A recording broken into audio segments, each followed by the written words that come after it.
রসুল আলাইহিস সালাতু ওয়াসসালাম বলেন, আল্লাহ তাআলা 3 ধরনের ব্যক্তিকে সোজা জান্নাত দিয়ে দিবেন।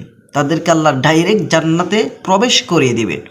1 নম্বর, যেই ব্যক্তি রাগের মাথায় এবং ঠান্ডা মাথায় উভয় অবস্থায় ন্যায় বিচার করতে পারবে, আল্লাহ তাকে সোজা জান্নাত দিয়ে দিবেন।